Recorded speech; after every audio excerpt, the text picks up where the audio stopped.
Hello, Ryan here, aka Mac, and welcome! So CIG have released a new 3.12 patch, which brings some great fixes, so let's take a look. These videos are made possible thanks to my very generous patrons and channel members. Thank you guys so much for the support. If you do enjoy my content and would like to support the channel even further, all the links are in the description below. So CIG have only just returned to work and they are instantly back on it, fixing those bugs and pushing out patches. Last night we had a new patch release, which was the 3.12b build, which is a combination of the last couple of PTU patches being the Q and R patch, I believe. Plus we have information on the XenoThreat mission, CIG's regular shows, and the monthly reports. So for bug fixing for 3.12b, there are 7 bug fixes, the first one being they fixed an issue causing ships to despawn after a player disembarks for a short duration. Now this is a major fix, it's been plaguing me for a while, so let us hope that that remains fixed. The bounty hunting assessment missions should now show correctly again and let the player progress into further missions after a player does a character reset. I know a couple of people who have been suffering from this issue, so that's good.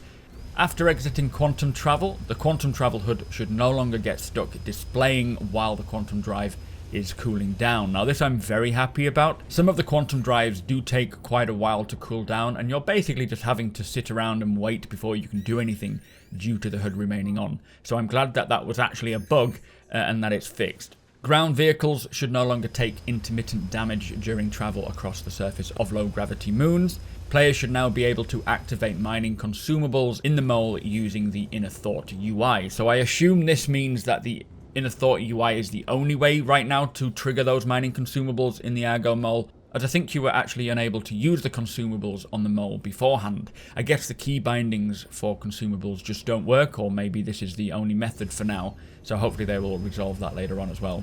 Players should no longer gain a crime stat after completing bounty missions. And finally, contract pop-ups should no longer contain mission and in brackets title instead of the intended text. So only a handful of bug fixes, but still a few very important fixes there. They also resolved 7 client crashes and 2 server crashes.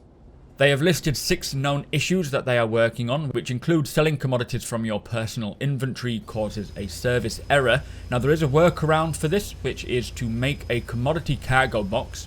And you do this by bringing up your inventory by pressing the I button and then right clicking on the item in your inventory and then placing it into a box. You need to then put that box into a ship with a cargo grid to sell it via the ship inventory. Obviously this doesn't help those who only have ships without cargo grids, so let's hope they resolve the original issue as soon as possible.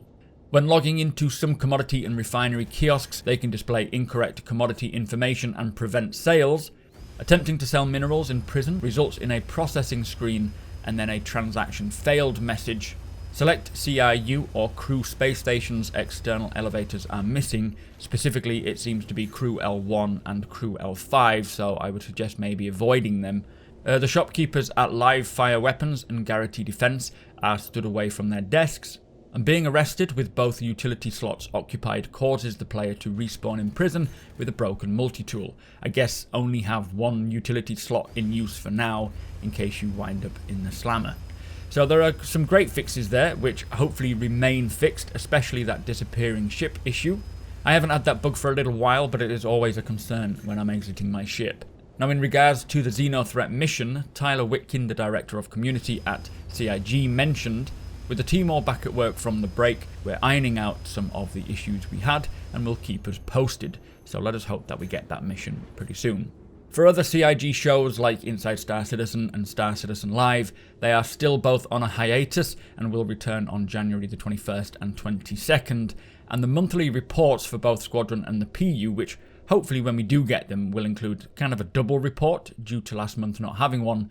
They are also aiming to release them next week. So this week is still a bit empty, but next week it should be back to the regular content release from CIG, and that will mean the same for me, so we get the roadmap, Star Citizen Sunday, and so on. In the meantime, I do have a low signature prospector mining video coming out, which will keep you safe and help you crack those larger massed rocks, and I'll be breaking down the Squadron 42 features or cards on the roadmap. Not to mention, towards the end of this month, we should be getting the next set of roadmap updates, which I will again break down. So if any of that sounds of interest to you, make sure you're subscribed and tick that notification bell if you want to be notified when they go live. If you could do me a big favour and hit that thumbs up, I would really appreciate it. It helps the channel out greatly. And if you want to come and talk Star Citizen or just watch me play the game, follow the link in the description to twitch.tv/supermacbrothers You are all more than welcome. Again, a big thank you to my patrons and channel members. Cannot do this without you guys. Thank you for watching, and I'll see you next time.